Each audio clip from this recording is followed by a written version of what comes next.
Laurent, on tournerait pas? Je peux pas, j'ai aquaponie.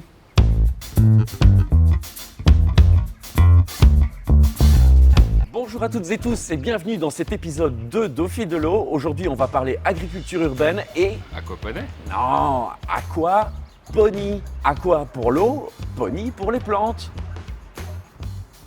Tracasse, on va bosser le sujet. Allez, viens. Allez, viens. Et c'est ici que l'apprentissage commence. On est à Uccle et je suis avec Laurence. Bonjour Laurence. Bonjour Laurent. Bonjour Laurence. Bonjour Renaud. Et ici, on est chez Aquaponie BXL. Tu peux nous expliquer ce que c'est? Donc Aquaponie BXL, c'est une ASBL qu'on a fondée en 2016. Donc notre but, c'est de trouver un moyen pour ramener de la nourriture saine, locale, fraîche en ville au moyen de l'aquaponie. Aussi, on conçoit et on installe des potagers aquaponiques de différentes tailles. Donc ça peut être des petits modèles pour l'intérieur jusqu'à vraiment des grands systèmes en extérieur. Pour moi ou pour mon entreprise, par exemple. Voilà, c'est ça. Ici, on est dans un endroit qui s'appelle l'usine. On a le jardin ici où on a construit un grand potager aquaponique. Donc, il nous sert un peu de showroom pour nos visites, nos événements, les animations avec les écoles et les formations. Et les formations, parce qu'il me semble là-bas qu'il y en a un qui en aurait bien besoin. En fait, il faudrait quand même lui expliquer un tout petit peu ce que c'est l'aquaponie, parce que depuis le début, il s'y retrouve pas. Ah L'aquaponie, donc c'est un mélange d'aquaculture et hydroponie. Donc l'hydroponie, c'est quand on cultive des plantes dans l'eau sans terre, mais là on mêle ça avec de l'aquaculture, donc c'est quand on élève des poissons. Et les engrais qui sont dérivés des excréments des poissons sont donnés aux plantes et les plantes en échange dépolluent l'eau. Donc c'est vraiment un circuit complètement fermé. Et donc l'un aide l'autre. Voilà, c'est ça, c'est un peu en symbiose, quoi. Donc pas d'engrais, pas de pesticides, rien du tout dans ce type de Pas culture. d'antibiotiques non plus pour les poissons. Donc c'est du bio tout ça. Et oui, en fait, il n'y a pas plus bio que l'aquaponie, mais bon, malheureusement, comme c'est de la culture en bac, hors sol et sans terre, ça ne peut pas avoir le label bio. Ma prochaine question sera pour l'eau, parce que vous le savez, j'adore l'eau. Mon clin d'œil, c'était pour les spectateurs, Renaud. Bref, du coup, il y a aussi une grosse économie qu'on fait en eau. On économise 90% d'eau par rapport à l'agriculture et l'aquaculture traditionnelle. J'adore l'eau. Les plantes ont de l'eau en continu et les poissons, on n'a jamais besoin de changer l'eau puisque l'eau, c'est pareil, se filtre naturellement. Donc bien sûr, quand c'est en plein été, qu'il fait très chaud, ça s'évapore et les plantes boivent aussi, donc c'est normal. Mais en moyenne, sur l'année, on économise vraiment 90% d'eau. Pour produire 1 kg de bœuf, il faut 15 000 litres d'eau, plus ou moins. Pour 1 kg de poisson en aquaponie, il faut combien? 250 litres seulement. Ah oui, c'est balèze. Balèze. Balèze. Balèze. Balèze. Et si on parlait maintenant production, qu'est-ce qu'on produit en aquaponie? Il y a un peu de tout en fait, ici du céleri, de la mélisse, même des fleurs ornementales, différentes variétés de salades, des choux, des baies de 5 couleurs, même des fraises. Ouais, c'est super belle. Ouais. On peut? Bah oui. Ouais. Belle. Moi aussi j'en prends une. Renaud, tu veux? Vous voyez que ça n'a pas le goût de poisson. Non. Parce que... Non, c'est vrai. Et alors là, il y a encore des plants de poivrons, de tomates. Donc ici, c'est en radeau alors. Là, c'est en radeau. Les racines, voilà.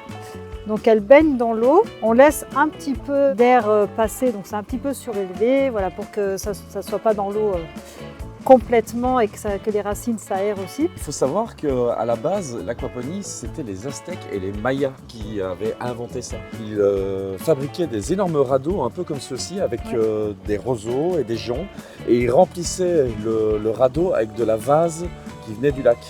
Et donc, pareil, hein, les végétaux pouvaient vraiment se nourrir de la vase tout en ayant les racines qui trempaient dans l'eau. Et au niveau poisson, alors, qu'est-ce qu'on produit? Alors, comme on est en Belgique, donc c'est des poissons de toute façon d'eau douce et on dit d'eau froide. La truite, c'est le poisson le plus connu, le plus réputé. Mais nous, on fait beaucoup avec des carpes. en Des fait. carpes. Des mais, carpes. ça n'a pas le goût de vase, ça, normalement? Ben non, justement, en aquaponie, comme l'eau est très bien filtrée, l'eau est très claire et du coup, le poisson n'a pas le goût de vase. Et au niveau des rendements, par rapport à une agriculture, je veux dire, traditionnelle, ça donne quoi? On peut aller jusqu'à 50 kg de récolte de végétaux par mètre carré. Les poissons, ça dépend quelle espèce on fait, mais si c'est des truites, des carpes, 30 kg par mètre cube à peu près. On cultive jusqu'à 4 fois plus qu'en terre en fait. 4 fois plus. Ouais. C'est énorme. Parce que comme les légumes, on peut les mettre très serrés, comme ils ont accès aux nutriments en permanence en fait. Donc les racines ne sont pas obligées d'aller s'étaler comme dans la terre. On peut mettre des tomates 10 cm par 10 cm alors qu'en terre, il faut bien les espacer de 50 cm. C'est de l'optimisation, moi je trouve ça génial. Oui, on peut faire jusqu'à 25 plants par mètre carré en fait. Maintenant que Laurence nous a expliqué le fonctionnement de l'aquaponie, je vous propose de me suivre pour la deuxième partie de notre périple à la rencontre de Caroline et Delphine du village partenaire. Bienvenue ici au Village Partenaire, un centre d'entreprise qui aide notamment les futurs entrepreneurs dans leurs projets durables. Bonjour Caroline, bonjour Delphine. Bonjour Laurent. Vous allez bien? Bonjour Delphine. Bonjour Caroline. Donc vous pouvez nous expliquer, ici vous vous occupez plus particulièrement d'entrepreneuriat durable. Ouais, donc ici au Village Partenaire, il y a un guichet d'économie locale, il y en a 5 à Bruxelles. Et donc nous, on est vraiment axé sur tout ce qui est projet durable, la partie création, mais aussi la partie post-création, une fois que les entreprises sont déjà installées. On les accompagne dans leur business model, plan financier, comment trouver des clients, leur communication. Vraiment, c'est très complet. C'est du coaching all-inclusive alors? Exactement. Ok, et plus spécifiquement avec l'agriculture urbaine, si j'ai bien compris? Ouais, c'est ça. Donc depuis 1 an, on a un guichet d'économie locale en agriculture urbaine. Donc à Bruxelles, il y a une 50aine de producteurs en ville. Il y a des maraîchers, il y a des tisanières, il y a des producteurs de micro-pousses, de champignons. Et vous-même, donc, vous avez montré l'exemple avec cette serre en aquaponie, si je comprends bien. Cette serre date de 2012, donc ça fait 10 ans qu'elle est là. Alors pourquoi Groupe One et Village Partenaire ont voulu installer une unité d'aquaponie ici, dans la cour du centre d'entreprise? C'était pour 2 grosses raisons. D'une part, démontrer qu'on pouvait produire en ville et apprendre par nous-mêmes. En fait, on veut tester, chez Groupe One, on aime bien tester d'abord avant de diffuser une idée. Et puis aussi, on voulait reconnecter toute cette population urbaine, notamment les jeunes et les personnes sans emploi, à d'où vient la nourriture, où sont produits les aliments, et pouvoir jouer un rôle vraiment éducatif. Mais oui, et donc là vous avez, si je comprends bien aussi, c'était avant une place de parking où vous êtes réapproprié vraiment cet espace qui était artificialisé et vous avez réimplanté de l'agriculture. C'est ça. En fait, ici à Saint-Gilles, il y a peu de zones vertes. Il y a énormément de béton et on s'est dit, voilà, on a une place de parking pour notre véhicule d'entreprise, mais en final, on va la consacrer à produire. Et voilà, c'est 5 mètres sur 2, mais ça produit quand même poivrons, choux, salades. On peut planter un peu tout ce qu'on veut, bêtes, et évidemment des poissons, des carpes. Forcément. Ce qui est quand même rare, hein, Delphine, produire des protéines en ville, c'est quand même intéressant aussi. Ça. Ouais. Maintenant, on ne va pas nourrir toute la population bruxelloise avec des unités d'aquaponie. C'est une des solutions parmi énormément d'innovations qui sont nécessaires aujourd'hui pour réinventer un peu le système alimentaire. Et en parlant d'innovation, je pense que vous investissez aussi du côté de Jean Blou. Oui, vous irez visiter, j'imagine, sur place. C'est un projet Interreg, en fait, coordonné par l'Université de Jean Blou. On a créé des outils pour designer une unité d'aquaponie, modéliser en fait ce qu'on va produire, et pour monitorer des systèmes avec des capteurs. Je crois qu'en fait, toutes ces explications m'ont donné furieusement envie d'aller à Jean Blou. Qu'est-ce que vous en pensez? Bonne idée. Bonne idée. Ouais, bonne idée. Allez, c'est parti pour de l'innovation avec Eysam Jijakli, professeur en agriculture urbaine. Bonjour Laurent. Bonjour Essam. Eh bien justement, l'innovation dont tu viens de parler, elle s'appelle Smart Aquaponics. Oui, vous l'avez deviné, ici on est à Jean Blou, au centre de recherche en agriculture urbaine. Bonjour, professeur. Et moi j'aimerais bien d'abord savoir ce qu'on fait ici. C'est quoi cet endroit?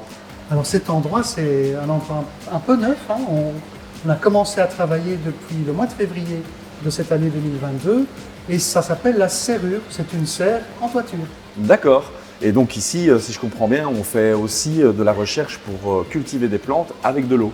Voilà, c'est tout ce qui concerne les cultures hors sol, pas de substrat terreux, uniquement de l'eau. D'accord. Smart Aquaponics, c'est une app alors si j'ai bien compris. Oui, Smart Aquaponics, c'est une app pour les smartphones, pour les ordinateurs, et pour aider à notamment conduire les systèmes aquaponiques. Son rôle, c'est de faire un peu de gamification, d'apprendre aux gens à comment on construit un système. Ça donne des conseils, dites-moi. C'est un peu tout ça. Ok. Donc, il y a 3 grandes fonctions. D'accord. La première, c'est la formation, parce que quand même, poissons, plantes, micro-organismes sont tous des organismes complexes, donc c'est apprendre en s'amusant, et puis simuler sur ordinateur, et puis aussi surveiller en temps réel son système lorsqu'il est construit. Il y a pas mal de data que vous envoyez et de conseils que vous envoyez vers les gens, mais je suppose que du coup, il y a plein de data qui vous arrivent aussi. Alors c'est ça, c'est d'avoir une relation win-win avec les entrepreneurs et les personnes qui font de l'aquaponie. On les aide à monitorer, à surveiller leur système, mais nous, on récolte les données, on a une vision tout à fait globale et on aide aussi alors à améliorer les systèmes aquaponiques. Si les bassins de poissons sont trop grands par rapport aux plantes, le système va se cracher, c'est pas trop grave. Mais par contre, ce qui est important aussi, c'est que le modèle est nourri par la donnée économique. Et donc, on va aussi savoir si le système qu'on met en place, il est capable de soutenir une faisabilité économique. Vous l'aurez compris, si nous voulons augmenter notre capacité de production alimentaire, il va falloir galoper. Heureusement, de nombreuses personnes sautent les obstacles et les initiatives que vous avez vues aujourd'hui pour une agriculture plus saine et plus proche de nous sont autant de carottes qui doivent nous motiver pour mettre le pied à l'étrier. Je rêve ou t'as utilisé le champ lexical des poneys? Non mais c'est la conclusion là, Renaud, ne monte pas sur tes grands chevaux et cesse ce petit ton cavalier là. Bref, je disais, l'aquaponie est un système résilient, respectueux de l'environnement, qui protège la ressource et qui en plus permet de rendements impressionnants. Et c'est tant mieux quand on connaît l'importance qu'a l'eau dans la production de nos aliments. La bonne nouvelle, c'est que l'aquaponie est accessible à toutes et tous. Merci beaucoup d'avoir suivi cet épisode 2. On vous prépare un épisode 3 pour bientôt. D'ici là, je vous souhaite bon vent. Prenez soin de vous, prenez soin de l'eau.